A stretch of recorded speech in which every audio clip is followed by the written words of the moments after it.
Hello friends, welcome to our YouTube channel. Friends, today we are going to discuss about GST e-invoicing system. What is GST e-invoicing system? What are the benefits of GST invoicing system? And what will be the process to generate a new GST invoice in GSTN portal? So step by step I will explain in this video. So video के and तक बने रहिए। आज मैं GST ई invoicing को लेके काफ़ी सारे डाउट क्लियर करने वाला हूँ। तो चलो दोस्तों, बिना देरी किए वीडियो को स्टार्ट करते हैं। Let's start the presentation. E invoicing system, proposed E invoicing system, rule 48 सब rule 4 of the CGST rule 2007 के तहत हमें जीएसटी ई इन्वॉइसिंग को इशू करना होगा। 2019 में ये जीएसटी ई इन्वॉइसिंग के कॉन्सेप्ट को गवर्नमेंट ने अनाउंस किए थे। The GST council has approved introduction of e-invoicing or electronic invoice in a phased manner for reporting of business to business. E-invoicing applicable only B2B transaction. What is B2B transaction? If supply against a registered person to another registered person, that is called B2B transaction. Suppose आप एक GST registered person हो, आप goods या service supply करते हो कोई registered person को, उस ट्रांजैक्शन को हम B2B ट्रांजैक्शन कहते हैं। That is called business to business transaction. Starting from 1st January 2020 on mandatory basis. Notification number 68 नीचे है दोस्तों। नोटिफिकेशन नंबर 68 जो ओल्ड नोटिफिकेशन है दोस्तों, उसमें कहा गया था कि 1 जनवरी 2020 से इंडिया में ई इन्वॉइसिंग इम्प्लीमेंट होने वाला था। Due to covid pandemic government ने उस ड्यू डेट को एक्सटेंड कर दिया था। रिसेंटली एक नया नोटिफिकेशन इशू किया गवर्नमेंट ने, नोटिफिकेशन नंबर 88। उसमें क्या कहा गया है, एक बार नोटिफिकेशन को देख लेते हैं। नोटिफिकेशन नंबर 88 जो कि गवर्नमेंट ऑफ इंडिया ने 10 नवंबर 2020 में इशू किए थे। उसमें क्या कहा गया था, in exercise of power conferred by the Rule 48 of Sub Rule 4 of the CGST of Central Goods and Service Tax Rule 2017 के तहत क्लियरली यहाँ पे पुरानी नोटिफिकेशन को बेस में लेके अब यहाँ पे इन द सेड नोटिफिकेशन, इस नोटिफिकेशन में कहा गया है, in the said notification in the first paragraph of effective from first day of January 2021 से जो पहला नोटिफिकेशन था दोस्तों, उसमें अबव 500 करोड़ के लिए ये बिल की जो अप्लीकेबिलिटी था वो अक्टूबर में था। अभी जो नया रिसेंटली जो एक नोटिफिकेशन इशू हुआ है गवर्नमेंट की तरफ से 10 नवंबर में, उसमें कहा गया कि अबव 100 करोड़ की टर्नओवर के लिए पैन इंडिया बेस पे जिस कंपनी की टर्नओवर 100 करोड़ से ज़्यादा है, उनके लिए first day of January onward से आपको ई इन्वॉइसिंग इशू करना होगा, जो कि ये मैंडेटरी कर दिया गया है। चलो दोस्तों, प्रेजेंटेशन में चलते हैं।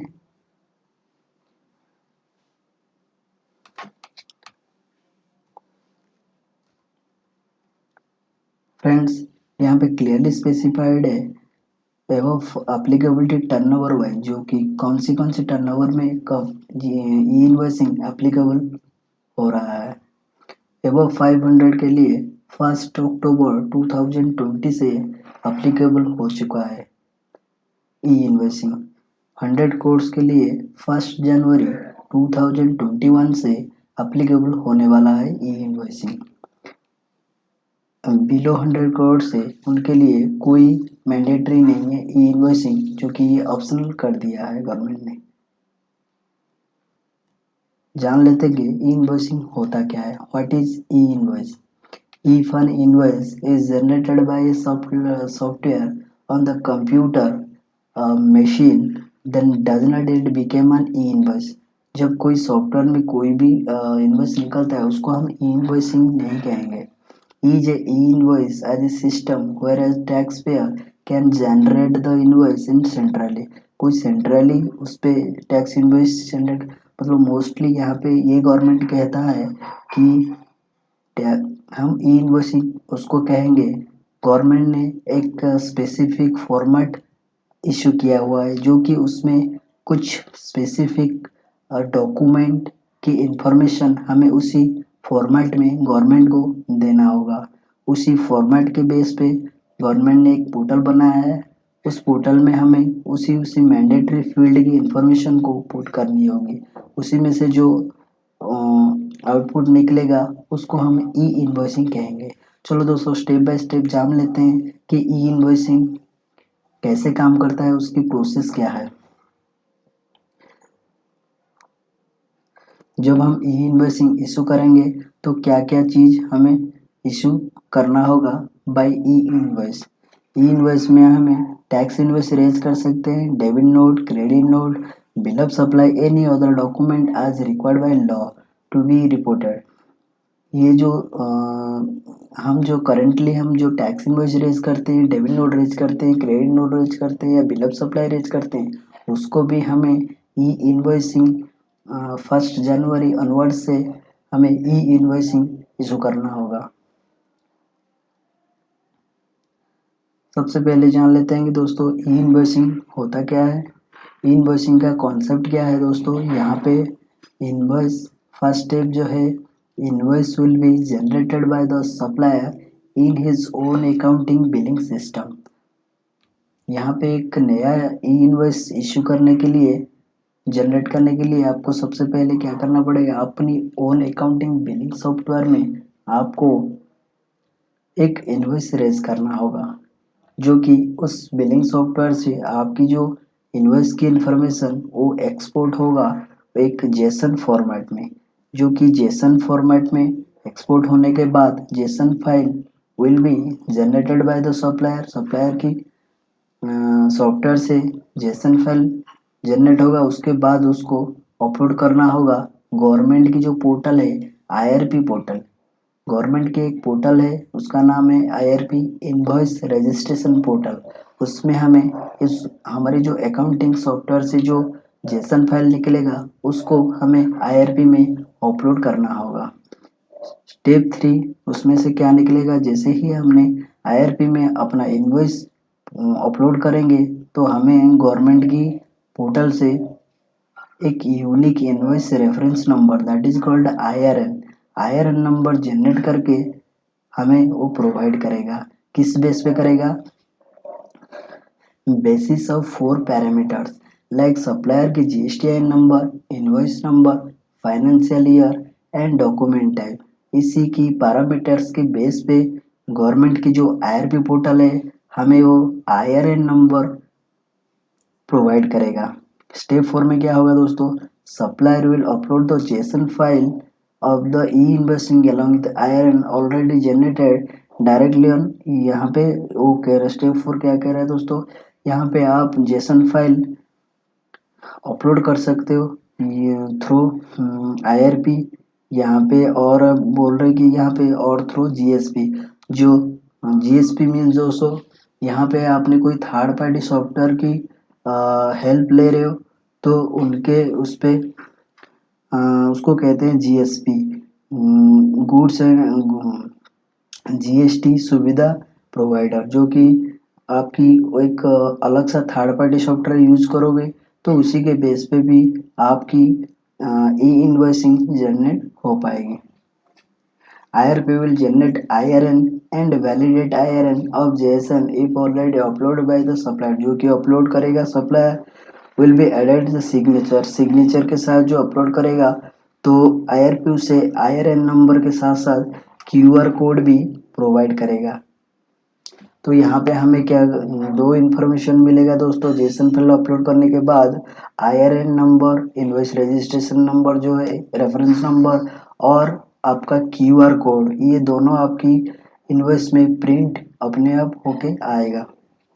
उसके बाद supplier will download digitally signed JSON with IRN along with QR code. IRP will share back digitally signed e-invoice to seller and recipient if email IDs are mentioned on the invoice. यदि आप उस invoice में आपकी seller recipient की invoice number available रहेगा तो IRP automatic उसको JSON file की जो iron number along with iron number और QR कोड के साथ उसे मेल कर देगा।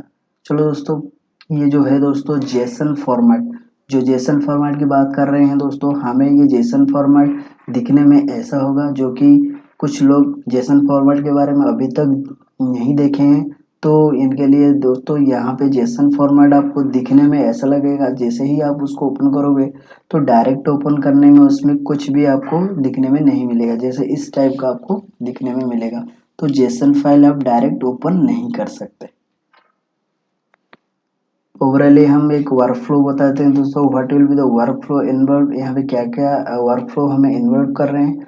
सबसे पहले यहाँ पे सेलर को क्या करना है, जो कि जेसन फाइल अपनी बिलिंग सॉफ्टवेयर से निकालने के बाद उसमें IRP में अपलोड करेगा। IRP में अपलोड करने के बाद, यहाँ पे IRP में अपलोड करने के बाद उसको IRP पोर्टल पैरामीटर्स के जरिए से उसको आयरन नंबर और QR कोड प्रोवाइड कर देगा। उसके बाद इसको ये वाला जो 3 प्रोसेस है दोस्तों, ये आगे का प्रोसेस जो कि अभी तक गवर्नमेंट ने कोई क्लैरिफाई किया ही नहीं है, जो ये अभी होल्ड पे है। जैसे आपकी जो GSTR 1 रिटर्न और GSTR RET 1 और आपकी जो PMT मतलब पेमेंट की जो है, ये सारे चीज़ जो है अभी फ़िलहाल होल्ड में है। ठीक है दोस्तों, ये जो 3 ऑप्शन है दोस्तों, ये अभी गवर्नमेंट की कोई क्लैरिफिकेशन आया नहीं है। इन फ्यूचर में जब आएगा तो डे टू डे हम आपको अपडेट करते रहेंगे। चलो दोस्तों, अभी हमारा जो टॉपिक है, कैसे हम एक ई इनवॉइस जनरेट करेंगे और ई इनवॉइसिंग की डिटेल में जान लेते हैं। ठीक है दोस्तों, तो यहाँ पे गवर्नमेंट ने ई इनवॉइस जनरेट करने के लिए 10 वेब एड्रेस दे रखा है। यहाँ पे 10 वेब एड्रेस में आपको क्या करना है, जैसे ये e-invoicing.gst.gov.in में क्लिक करोगे दोस्तों, यहाँ पे आपको ई इन्वॉइसिंग का पोर्टल खुल जाएगा। यहाँ पे e-invoice1.gst.gov.in में क्लिक करने के बाद यहाँ पे आपको ये वेबसाइट खुल जाएगा। यहाँ पे आपको जो अभी तक रजिस्ट्रेशन किए नहीं, यहाँ पे उन्होंने रजिस्ट्रेशन में क्लिक करके अपना GSTI नंबर और आपकी कंपनी का नेम के साथ साथ उसको लॉगिन एड्रेस और यूजर नेम और पासवर्ड क्रिएट कर लीजिएगा। यहाँ पे जिन लोगों ने ऑलरेडी रजिस्ट्रेशन हो रखे हैं उनके लिए यहाँ पे लॉगिन में क्लिक करने के बाद यहाँ पे आपको यूजर नेम और पासवर्ड डाल के कैप्चा डाल के लॉगिन करोगे। जैसे ही लॉगिन करोगे तो आपके पास ये वाला एक डैशबोर्ड खुल जाएगा दोस्तों। इस डैशबोर्ड में आपको लेफ्ट साइड कॉर्नर में यहाँ पे ई इन्वॉइसिंग जनरेट करने का एक टैब है। यहाँ पे क्लिक करने के बाद आपको जनरेट न्यू में क्लिक करना होगा। जनरेट न्यू में क्लिक करते ही आपको अपलोड ऑप्शन आ जाएगा। जैसे ही अपलोड में करोगे दोस्तों, यहाँ पे आपको जो भी जेसन फाइल बनेगा वो लेस देन 2 MB 2 MB से नीचे होना चाहिए आपकी जेसन फाइल। इसके ऊपर साइज जाएगा तो वो अपलोड नहीं होगा, जो कि उसका लिमिट है दोस्तों 2 MB।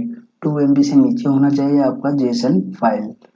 यहाँ पे ब्राउज करोगे, ब्राउज करने के बाद आपका पाथ मांगेगा, उसके बाद आपका GSTI नंबर अपलोड हो जाएगा। जैसे ही अपलोड हो जाएगा तो आपके सामने ये डिस्प्ले होगा कि ये जो बायर की GSTI नंबर है और उसकी इनवॉइस नंबर ये है और उसमें एक्नॉलेजमेंट नंबर है, एक्नॉलेजमेंट डेट है और उसमें IRN नंबर जो कि 64 डिजिट का होता है दोस्तों।